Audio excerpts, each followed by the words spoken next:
کسی اور residential society کو ایسے شکنجے میں نہیں لیا گیا. ملک ریاض کو کیوں لیا جا رہا ہے؟ ذرا اس کے اوپر آپ غور کر لیں بھئی. اگر کرنا ہی ہے آپ نے تو سب کے خلاف کریں نا, ایک ایک آدمی کو پکڑے, ہر آدمی کے خلاف پڑے. دیکھیں ہوا یہ ہے کہ اسٹیبلشمنٹ نے جب پچھلی کئی دہائیوں میں ملک ریاض کے ساتھ کام کیا تو اب کیا موت پڑ گئی سب کو. یہ فوجی جرنیل ریٹائر ہوتے تھے تو ریٹائرمنٹ سے پہلے ملک ریاض صاحب کا جو سی وی ہے ملک ریاض صاحب کی ٹیبل کے اوپر پڑا ہوا ہوتا تھا, اور ملک ریاض صاحب جو ہے وہ ان کو پہلے سے نوکری دے دیتے تھے. اور بعض تو ایسے ہیں جو حاضر سروس ملک ریاض کی جو ہے وہ خدمت کرتے تھے. میں نے اپنی آنکھوں سے دیکھی ہے رائے گڑھ میں جب شریف خاندان واپس آیا تھا نا 2008 میں, تو ان کے رائے گڑھ میں بہت ساری گاڑیاں بحریہ ٹاؤن کی کھڑی ہوئی تھیں. انہوں نے فیسیلیٹیٹ کیا تھا, اسی طرح شریف خاندان کو فیسیلیٹیٹ کیا تھا, اسی طرح زرداری خاندان کو فیسیلیٹیٹ کیا تھا جب یہ لوگ پاکستان واپس آئے تھے. یہ بحریہ ٹاؤن کی گاڑیاں چلاتے تھے, ان کے ڈرائیور ان کے گھروں میں موجود رہتے تھے, یہ سارے کام ان سے کرواتے رہے. ملک ریاض کے ساتھ یہ لوگ خود ساتھ مل کے کاروبار کرتے رہے. آپ جا کر لاہور میں دیکھیں جہاں پہ اتفاق مل ہوا کرتی تھی فاؤنڈری, آپ کو یاد ہے نا شریف خاندان کی اتفاق فاؤنڈری ہوتی تھی, پوری کی پوری ٹرین آتی تھی ٹھک کر کے سارا مال اندر, یہ بالکل پٹری کے اوپر انہوں نے بنائی ہوئی تھی. تو وہ جو اتفاق فاؤنڈری ہے وہاں پہ آپ جائیں ذرا لاہور میں دیکھیں وہاں کیا بنا ہوا ہے. وہاں ایک پورا کمرشل ایریا بنا ہوا ہے. جو زمین انڈسٹری کے لیے ایکوائر کی جائے اس کو کمرشل استعمال اس کا نہیں کیا جا سکتا. اس کے باوجود ملک ریاض صاحب کو انہوں نے آگے لگایا اور شریف خاندان نے اس کا سٹیٹس تبدیل کیا, اور وہاں پہ بھی ایک بڑا پروجیکٹ بنایا جس کا پیسہ مبینہ طور پہ شریف خاندان نکال کر لے گیا. اب جناب ملک ریاض صاحب کے ساتھ تو انہوں نے کاروبار بھی کیا ہوا ہے. زرداری صاحب کے بھی اچھے تعلقات, ماضی میں بھی ملک ریاض پہ دباؤ ڈالا تھا کہ زرداری کے خلاف گواہی دے دے, اس نے دی نہیں تھی, اور اب ملک ریاض پہ دباؤ ہے کہ عمران خان کے خلاف گواہی دے دو. اسٹیبلشمنٹ کو ملک ریاض سے یا ملک ریاض جیسے لوگوں سے کوئی پرابلم نہیں ہے, نہ انہیں ہوتا ہے. بے شمار یہاں پہ لگے پھرتے ہیں پاکستان میں, بے شمار لوگ ایسے ہی کاروبار کر رہے ہیں, بے شمار لوگ بڑھ چڑھ کے کرپشن بھی کر رہے ہیں پاکستان میں. اسٹیبلشمنٹ کو فکر ہی نہیں ہوتی, ہونی بھی نہیں چاہیے. ان کی صرف نظریہ یہ ہے کہ ہمارے مطابق کام کریں سارے, یا ہمارے راستے میں کوئی رکاوٹ نہ بنے, یا ہم جو چاہتے ہیں کام ویسے ہوتا رہے, باقی جو مرضی کرو پاکستان میں آپ کو کھلی چھوٹ ہے. تو اصل میں پرابلم یہ ہے کہ اسٹیبلشمنٹ نے ماضی میں بھی کوشش کی کہ ملک ریاض کو تیار کیا جائے زرداری کے خلاف گواہی کے لیے, وہ نہیں مانا اس وقت, اور اب اسی ملک ریاض کو کہہ رہے ہیں جی عمران خان کے خلاف گواہی دے دو. وہ نہیں مانا, اس کا ایک اصول ہے, وہ کہتا ہے جی میں کسی کے خلاف گواہی نہیں دوں گا, میرے سب کے ساتھ تعلقات ہیں. اب اس بنیاد پہ پاکستان کی موجودہ اسٹیبلشمنٹ اس کی پراپرٹیاں جو ہیں وہ کر رہی ہے نیلام. تو کرو نیلام بھائی, یہ نظام کبھی بھی ٹھیک نہیں ہو سکتا جب تک کہ آپ اس کی جڑ تک نہیں پہنچیں گے, آپ خرابی کو دور نہیں کریں گے. یہ سلیکٹو جسٹس کرتے ہیں, یہ کہتے ہیں جی فلاں بندے کو چننا ہے نا تو سارے رل کے اس کے خلاف ہمارے ساتھ مل کے اس کو پہ جاؤ, اور جو نہیں آئے گا نا وہ بھی ہمارا دشمن ہے. یہ ہے وہ سوچ جس کی وجہ سے یہ ساری کاروائیاں ہوتی ہیں, اور ہم دیکھتے رہتے ہیں. ابھی آج کل بڑے دعوے آپ سن رہے ہیں کہ جناب اسٹیبلشمنٹ کی بڑی نظر ہو گئی ہے کرپشن کے اوپر. بھی تمہارا کیا کام ہے کرپشن سے بھائی؟ تم ہوتے کون ہو بھائی کرپشن پکڑنے والے؟ آپ کا کام ہے سیکورٹی کا, آپ جا کے سیکورٹی کریں. آپ نے سیکورٹی دینی ہے بس, اور حکومت نے آپ کو کہنا ہے کہ سیکورٹی کا کام کریں. آپ کا کیا کام ہے کرپشن سے؟ کاروبار سارے آپ کرتے ہیں, کرپشن کے معاملات میں آپ پڑ جاتے ہیں, حکومت آپ چلاتے ہیں, حکومت بناتے آپ ہیں, حکومت گراتے آپ ہیں. یہ سارے کام آپ کے کرنے کے نہیں ہیں. دنیا کی فوجیں ایسے اس طرح کے کام نہیں کرتی جو کام آپ کر رہے ہیں. آپ کا کام سیکورٹی کا ہے, وہ بھی حکومت آپ کو بتائے گی, آپ نے جا کے وہ کام کرنا ہے, اور وہ آپ کی ڈیوٹی ہے, وہ آپ کو کرنی ہوگی. اب ہو یہ رہا ہے کہ پاکستان کے اندر ایک صوبے کو جان بوجھ کر دیوار سے لگایا جا رہا ہے. پنجاب میں کھلی چھوٹ دی ہوئی ہے کہ جو مرضی آپ کریں. وہاں پہ ایک شہزادی صاحبہ کو بٹھایا ہوا ہے ٹک ٹاکر, اور انہوں نے تباہی پھیری ہوئی ہے کہ جناب جو دل کرتا ہے وہ کر رہے ہیں. پنجاب کے اندر فسطائیت کا اور جبر کا ایک بازار گرم کیا ہوا ہے, اور بعد میں کھڑے ہو کر کہہ دیتے ہیں بڑے آرام سے ٹلا منہ کر کے کہ پولیس اور آئی جی انتظار کرتے رہے اور لوگ تو نکلے ہی نہیں. بھئی لوگ نہیں نکلے تو ایک دفعہ مینار پاکستان میں جلسے کی اجازت دے کر دیکھ لیں, اور ذرا تھوڑا سا فری ہینڈ دیں لوگوں کو. پھر دیکھیں مینار پاکستان پہ آپ کو لوگ کیا دکھاتے ہیں. دمادم مست کلندر تقریباً ہزاروں چھاپے مارے لوگوں کے گھروں پہ. لوگ بیچارے گدے تکیے لے کے مسجدوں میں جا کے سوتے رہے گرفتاریوں سے بچنے کے لیے, اور یہ کہہ رہے لوگ نہیں نکلے. لوگوں نے پنجاب میں مار کھانے کے باوجود جرت اور بہادری کی مثال قائم کی ہے اس مرتبہ. کوئی ایک بہت بڑا ایسا اجتماع میڈیا کو نہیں ملا کہ جہاں میڈیا دکھائے جناب یہ دیکھیں پاکستان تحریک انصاف کی عوام نکل آئی. وہ کرنا ہی نہیں تھا.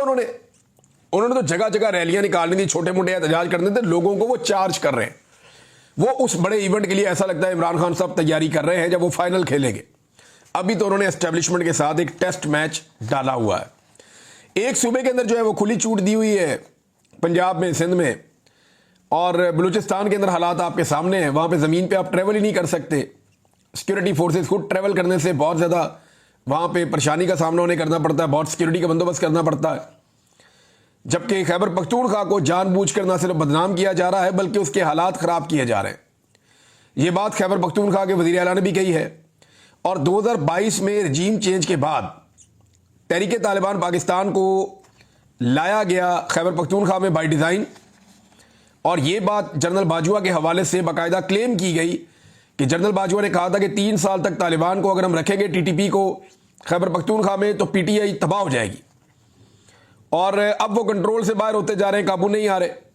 بلوچستان کے بھی حالات خراب ہیں. اس میں ڈاکٹر امجد ہیں, ان کا تعلق ہے پاکستان تحریک انصاف سے. یہ بڑا بولڈ بولتے ہیں. انہوں نے اس پہ سوال ایک اٹھایا. انہوں نے کہا جی 10 لاکھ فوج ہے اور یہ 5000 خوارج ہیں. یہ 10 لاکھ کی فوج یہ 5000 خوارج کو بارڈر پہ کنٹرول کیوں نہیں کر سکتی؟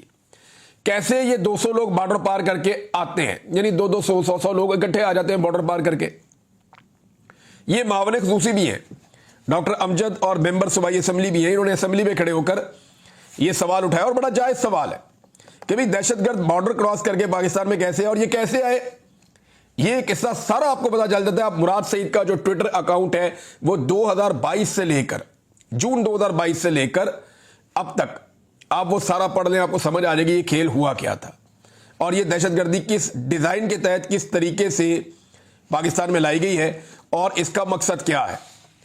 اب ناظرین, جو ٹک ٹاکر ہیں وہ اب ایک نئی بس انہوں نے متعارف کروائی ہے, الیکٹرک ٹرام, اور یہ کلیم کر رہی ہیں کہ وہ یہ لے کر آئی ہیں. حالانکہ یہ آپ دیکھ لیں اخبارات کے اندر باقاعدہ اشتہارات چھپے تھے, خبریں چھپی تھیں. عثمان بزدار یہ پروجیکٹ 2022 میں لے کر آ رہے تھے پنجاب میں, لیکن 2022 میں پھر عثمان بزدار کی حکومت ختم ہو گئی اور یہ پروجیکٹ رک گیا. اس وقت اس پروجیکٹ کی جو مالیت ہے وہ اب سے تقریباً 30% سے زیادہ کم تھی, یعنی تقریباً کوئی 30 سے 35% اس وقت مالیت بھی کم تھی. اور یہ پروجیکٹ عثمان بزدار لے کر آ رہے تھے اور بڑا اچھا ڈیزائنڈ پروجیکٹ تھا, ہر چیز اس کی ہو چکی تھی. اب وہی فائل اٹھا کے جو ہے وہ رکھی گئی محترمہ کے سامنے اور وہ اب اس کے اوپر ایک بس منگا لی ہے, اس کو پھیر پھیر کے دکھا رہے ہیں اور اس کے اوپر اپنی پبلسٹی کر رہے ہیں. بھئی آپ کی حکومت ہی جعلی ہے, آپ ووٹ لے کر آئے نہیں, لوگوں نے آپ کو خدمت کرنے کا مینڈیٹ ہی نہیں دیا تو آپ خدمت کر ہی نہیں سکتے. آپ جو بھی کریں آپ ہیں ہی جعلی. تو جو جعلی حکومت ہے اس کی ساری کارروائیاں, ساری کارکردگی سب کچھ جعلی ہے. اور جعلی حکومت ہونے کی وجہ سے آج عوام کی جو درگت بنی ہے, مجھے بتائیں بھوکا آدمی اس کو آپ جھولا دیں گے گاڑی میں, وہ پہلے آپ سے کھانا مانگے گا. جو مہنگائی کے ہاتھوں پسا ہوا ہے, جس کے گھر میں بجلی نہیں آ رہی ہے تو وہ بل نہیں دے پا رہا, بے روزگاری ہے, وہ غربت کی لکیر سے نیچے چلا گیا ہے, اس کو آپ جھولا دیں گے. یہ بڑے عجیب و غریب ان کے دیکھیں نا, چینی کے اندر پاکستانیوں کو جتنا چونا لگایا ہے مافیا نے مل کے, اور یہ سارا مافیا سرکار کے اندر بیٹھا ہوا ہے, یہ تو اس کے سامنے مونگ پھلی کا دانہ بھی نہیں ہے جو پاکستانیوں کو ڈال رہے ہیں بسوں کی صورت میں. یعنی آپ یہ سمجھ لیں کہ پاکستانیوں کا خون نچوڑ کے تو بعد میں انہیں ایک ٹافی کھلا دیتے ہیں کہ یہ ٹافی کھاؤ, اس سے آپ میں انرجی آئے گی, تو یہ بٹر ٹافی آپ کھا لیں, اس سے آپ میں انرجی آئے گی, اور ایک بوتل خون نکال لیتے ہیں. تو پاکستانیوں کے ساتھ یہ سلوک اس وقت سرکار کر رہی ہے. یہ منصوبے بھی پچھلی حکومت کے تھے اور بھی دیگر منصوبے تھے. وہ روڈا والا منصوبہ بھی عثمان بزدار کی حکومت کا تھا, کچھ اور منصوبے بھی عثمان بزدار کی حکومت کے تھے. ابھی یہ صرف تختیاں لگانے پہ لگے ہوئے ہیں. عمران خان صاحب نے جو لوگوں کے گھر بنانے کے لیے پروجیکٹ بنایا تھا اس کے بہت سارے میرے پاس شواہد آئے, بہت سارے لوگوں نے ویڈیوز بنا کر بھیجی. لوگ 2022-23 سے بتا رہے ہیں کہ یہ سارے پروجیکٹ روک دیے گئے تھے, اور اب انہی گھروں کو جن لوگوں کو عمران خان صاحب کے دور میں دیے جا رہے تھے, کئی لوگوں کو تو کینسل کر دیا گیا, اور من پسند لوگوں کو دے کر اب دوبارہ مشہوری کی جا رہی ہے کہ جناب یہ ہمارا پروجیکٹ ہے. بھئی اتنی جلدی تو پروجیکٹ ایسے نہیں ہوتا. یہ عمران خان صاحب کے دور کے پروجیکٹ ہیں جو مکمل ہونے تھے, کوئی 2022 میں, کوئی 2023 میں, لیکن یہ حکومت اب صرف تختیاں لگا رہی ہے. تھوڑے دن پہلے میں نے آپ کو ایک ویڈیو دکھائی تھی جس میں ایک تختی کے اوپر دوسری تختی لگائی ہوئی تھی. ایک چیز عمران خان صاحب کے دور میں بنی ہوئی ہے, عمران خان صاحب کی تختی لگی ہوئی ہے, اس کے اوپر لاگے شہباز شریف صاحب کی تختی چپکا دی گئی تھی. وہ بندے نے اوپر والی تختی اتار کے دکھایا کہ نیچے پہلے ہی تختی لگی ہوئی ہے. یہ پروجیکٹ پہلے ہو چکا ہے. اب آپ اندازہ کریں کہ یہ صورتحال چل رہی ہے. ناظرین, یہ میاں عباد فاروق نے دوبارہ ٹویٹ کر کے بتایا کہ ان کے بھائی کو ابھی کچھ پتہ نہیں چل رہا تھا ان کے بھائی کا, اور بہت پریشانی ہے اس حوالے سے.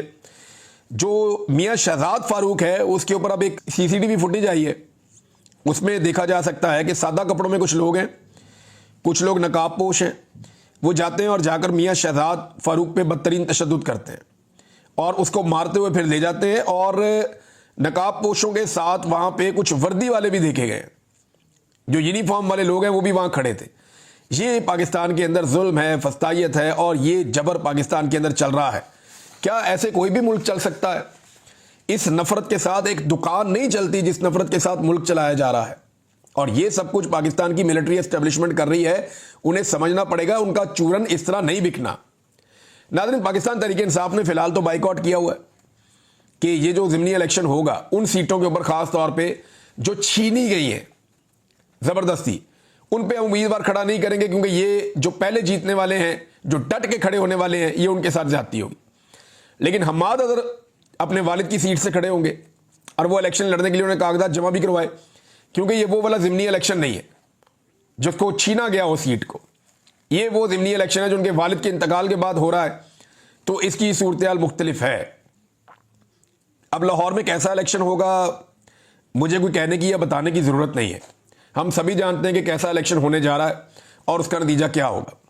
ناظرین, غزہ میں ہر دفعہ بات کرتا رہتا ہوں غزہ کے بارے میں. ہم سب کو اس پہ بات کرتے رہنا چاہیے اور دنیا میں آواز اٹھانی چاہیے. غزہ میں ظلم ہو رہا ہے, وہاں بچے بھوکے ہیں, اور 28,000 سے زائد بچے اس وقت شدید غذائی قلت کا اور بھوک کا شکار ہیں. روزانہ کئی ایسے لوگ شہید ہو جاتے ہیں جو کھانے کا انتظار کر رہے تھے یا بھوک سے فوت ہو گئے تھے. بہت سارے بچے بھوک کی وجہ سے دنیا سے چلے گئے, اور سب بچے تقریباً غذائی قلت کا شکار ہیں. لیکن 28,000 بچے انتہائی خطرے میں ہیں اور ان کے لیے کوئی کام نہیں ہو رہا, بلکہ کچھ یورپی ممالک نے ایئر ڈراپ کیا ہے, ہوا سے جہازوں کے ذریعے سے خوراک گرائی ہے, وہ ناکافی ہے. ہزاروں ٹرک کھڑے ہوئے ہیں امدادی, لیکن اسرائیل ان کو جانے کی اجازت نہیں دیتا اور پورے غزہ پہ قبضہ کرنے کا انہوں نے منصوبہ بنایا ہوا ہے.